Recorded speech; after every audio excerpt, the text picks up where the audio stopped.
Have you ever had those moments where everything in your life finally is calm, right? But you just can't relax. Like nothing is actually going wrong, but deep down, something feels off. Like, yeah, you wake up, you're going through your day, everything is fine, no drama, no problem. But instead of enjoying it, you start overthinking.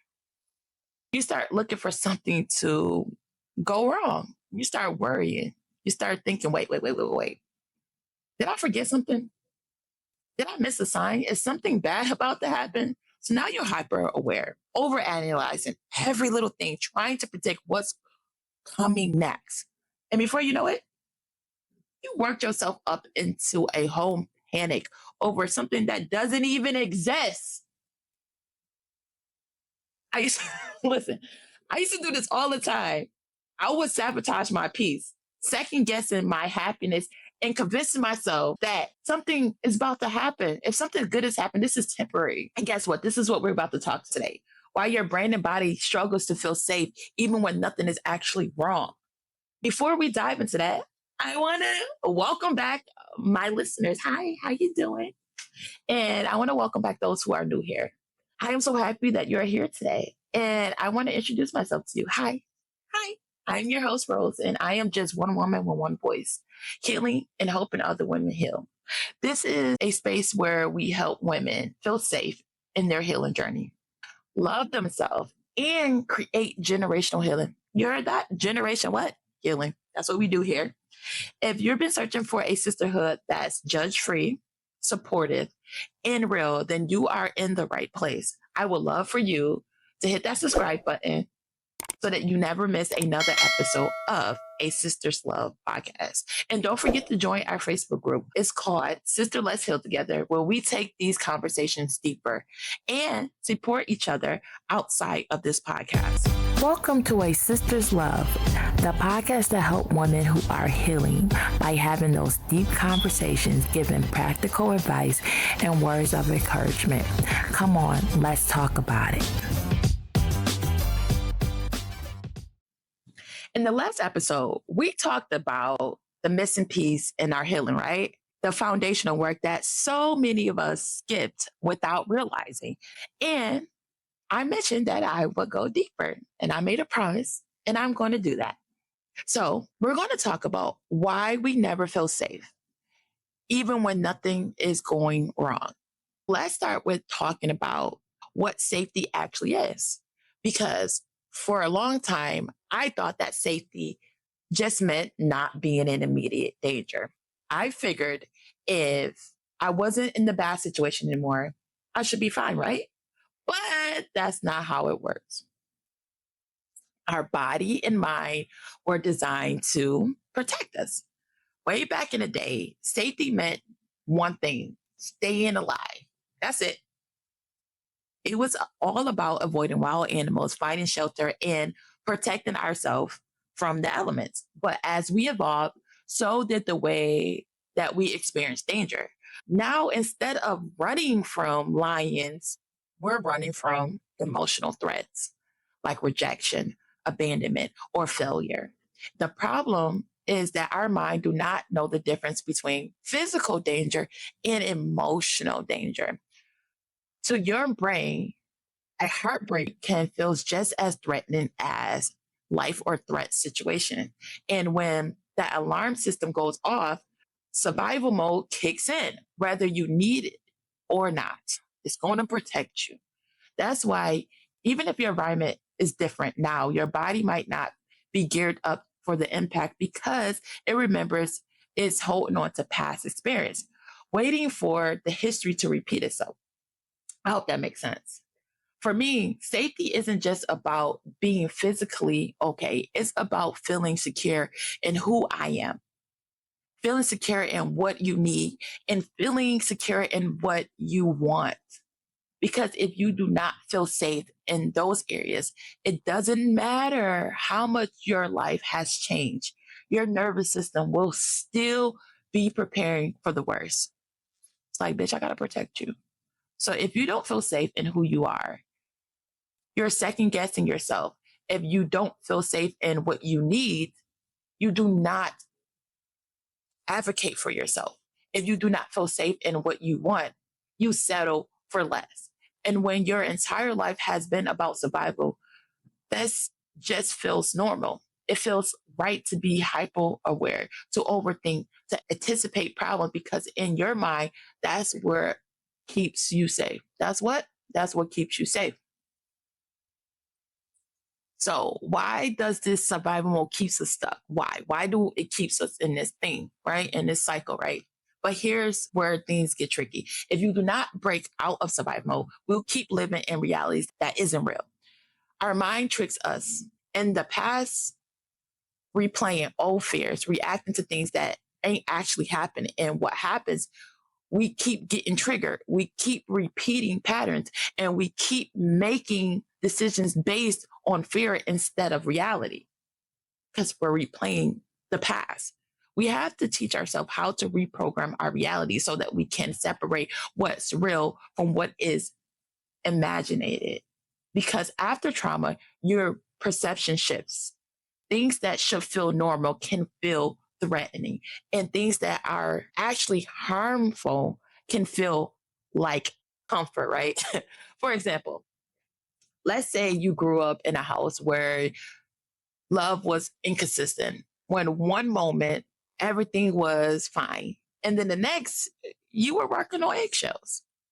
Now, as an adult, when things are stable, a part of you might not trust it. You might feel restless, anxiety, waiting for the other person to do something. So instead of letting yourself enjoy peace, you start looking for problems. You push people away before they can leave. You sabotage the good thing because deep down, you do not actually believe it will last. And on the flip side, let's say you're in a situation that isn't safe, but it feels familiar. Maybe you're constantly proving yourself to people who don't value, stay in a relationship that make you feel small, or holding on to friendships that drain you. You tell yourself, it's not that bad, but reality is just that you are normalized to this discomfort. This is why we have to slow down and take a honest look at our life. What areas have we been shaped to survive in? What patterns are keeping you stuck? Where is the places we're being triggered over and over again? Because those are the areas where we need to start building safety, not just avoiding danger. Okay? What areas of your life are you being triggered over and over again? We have to look at those areas and realize those are the areas that we do not feel safe. So, we've been talking about survival mode and how our body and mind struggle to recognize when we're actually safe. But here's the thing, safety isn't just one thing, it's not just about feeling physically out of harm's way or danger. It's about feeling secure in every part of our life. If just one of these areas is unstable, it can keep you in this cycle of fear, stress, and emotional exhaustion. That's why today I want to break it down because if we do not know what safety really means for us, how can we actually create it? So let me ask you something. Have you ever felt like no matter how much progress you make, something still feels off? I remember the first time I had real peace in my life. No chaos, no stress, just a moment where everything was actually okay. And instead of enjoying it, my mind went into this panic mode. I was waiting for something bad to go wrong. I didn't trust it. I didn't trust myself to hold on to it. And that's when I realized I had never actually felt safe before. See, safety isn't just the absence of bad things happening, it's the presence of security, stability, and trust in yourself, in your relationships, in your environment. So let's break it down. What are the areas in your life that you actually need to feel safe so that you can do this foundational healing? The different areas of safety that we need is first, physical safety, feeling secure in your body and in your environment. This is the most obvious kind of safety, the one that we all recognize. It means having a roof over your head, food on your table, knowing that you're not in immediate danger. But physical safety goes beyond just being out of harm's way. It's about feeling safe in your own body. An example of this is for years after leaving my past relationship, I would still flinch at certain movements. Like if somebody like, what? My heart would race if someone would raise their voice. Even if they weren't angry at me, my body was just reacting to this ghost that I didn't know I had. Your body will believe it's unsafe and it will act according, whether you realize it or not. Creating safety isn't just about leaving these dangerous situations. It's about teaching yourself that it's okay to let them go. Now, the second one is emotional safety, knowing that your feelings are valid. Like, have you ever swallowed your emotions like because you were afraid of how people will react? Maybe you grew up in a home where showing sadness got you labeled as weak. Or maybe you learned early on that speaking up only led to more problems. So you just stopped showing up and stopped sharing yourself altogether. That's emotional safety or the lack of it. Emotional safety means knowing that your feelings matter, that you can express yourself without fear of punishment, rejection, or manipulation. An example of this is for the longest time, I avoid conflict at all costs. Even if someone hurt me, I convinced myself it wasn't worth bringing up. Why? Why? Because my brain has been trained to see conflict as danger. But the truth is, healing requires emotional safety because you cannot heal what you refuse to acknowledge. You cannot heal what you refuse to acknowledge. And now let's on to the third one, mental safety, trusting your own thoughts, right? Mental safety is something that we don't talk about enough, right? It's about trusting your own thoughts, your own perspective, and your own decision. If you grew up in an environment where you were constantly told you were wrong, or if you spend years in relationship where you were gaslit into questioning your own reality, then you're probably struggling with this one. You second guess everything. You don't trust your gut. You wonder if you're just overreacting every time you have this emotional response. A good example for this, I can't tell you how many times I doubted myself, even when I knew something felt wrong. I had been so conditioned to question my own instinct that even when my gut was screaming at me, I ignored it. Learning mental safety means rebuilding the trust in yourself. It means reminding yourself that your thoughts and your feelings are real and that you deserve to be heard. Now, the fourth one, financial safety, knowing that you'll be okay. Let's be real, financial instability keeps us in survival mode. No matter how much emotional work you can do, if you don't feel financially safe, your nervous system will always be in high alert. Financial safety isn't about being rich. It's about knowing that your basic needs will be met, that you won't have to scramble every month just to survive, that you don't have to stay in toxic situations just because you're financially dependent on them. A good example of this is I stayed in a bad situation way longer than I should have because I was afraid of financial instability. I thought I had no way out. That this kind of fear that keep people stuck. And until you start working on creating financial stability and safety, I couldn't trust myself, and I feel like healing was a trap. The fifth one is relationship safety, knowing that you are loved for who you are. Relational safety is the ability to be in a relationship without fear of abandonment, fear of betrayal, fear of not being enough. Many of grew up learning that love had to be earned, that we had to do something to be worthy of it. And that belief followed us into adulthood, making us stay in relationships, friendships, partnerships, and family dynamics that don't actually feel safe.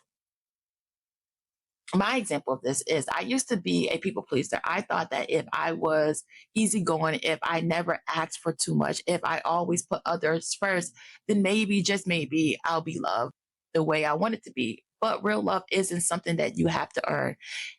And until you create relational safety, you'll keep settling for relationships where you feel unworthy or unseen. Now, the next one is environmental safety, creating a space that feels like home, right? Your surroundings affect your nervous system more than you realize. If you grew up in chaos, your mind, you might struggle with silence. If you live in a stressful household, you might feel restless in calm environments. Even if you feel physically safe, your brain might still associate certain places, sounds, or situations with past trauma. An example of this is I used to struggle with feeling safe at home, even when I had my own place. I will leave the TV on at night, sleep with the light on, keep my shoes by the door like I needed to be ready to run. I didn't realize at the time, but I felt the need to be ready at all times, just in case something happened. It took me a long time to just create a environment where I actually felt relaxed. Now, half the time, I forget to lock my door. It's crazy. I literally have my door open all the goddamn time. And my sister tell me all the time, like, girl, you gonna get robbed one day. And I'm like, girl, I'm good. This is why healing isn't just about changing your mindset, right? It's about interrupting autopilot, that autopilot that been running your life. Until you bring awareness to these patterns, they will continue to control you. But the moment that you start to question them, that's when real safety starts. Hey, beautiful. Let's take a quick break and let's talk about something I think might help you right now. There was a point in my healing journey where I had to be real with myself. What I was doing wasn't working. I felt emotionally off balance. I kept hitting the same wall. No matter what I tried, I felt stuck. And when I finally sat with it, I realized I didn't feel safe. Not in my body, not in my emotions, and not even within myself. That's when everything shifted because I finally understood that the lack of safety was the reason I couldn't move forward. And if you feel that way, like something is missing in your healing, I want to introduce to you my workbook collection, Healing a Survivor. It's built around my 3-step framework called Safe With Me, and it breaks it into micro steps to help you create safety, find stabilization, and reconnect with yourself. If you're in a place where nothing is working and you know something is missing, I want you to give my collection a try. Click the link in my show notes. Today, we broke down what safety really is and what it isn't. We talked about how safety isn't just about being out of harm's way, but about feeling secure in your body, your mind, your relationship. We explored why even when things are calm, you might still feel anxiety. We also uncover how old patterns and autopilot thinking keeps pulling you back into this fear state, even when you're trying to move forward.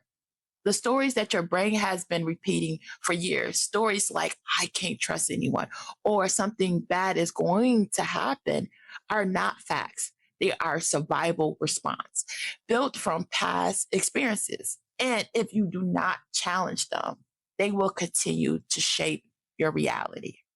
But I ask you today, what is one story that you've been telling yourself that's keeping you stuck? And what is the real truth? Now that we broke down why safety is essential, next we're diving into stability because feeling safe is one thing, but knowing how to hold on to it, that's a whole nother thing. In our next episode, why your nervous system won't let you rest. We're going to talk about how to stop feeling like you're on this emotional roller coaster, stuck in this cycle and pattern. And this episode for you. Make sure you subscribe so that you don't miss it. And if you want to continue these conversations, join our Facebook group called Sister Let's Heal Together. That's where we go deeper into these conversations, share our experience, and support each other in real time. I would love to hear your thoughts on today's episode. What resonated with you most? And message me or drop me a comment in the Facebook group. Until next time, take care of yourself. Signing out, your sister through love, bros. Bye.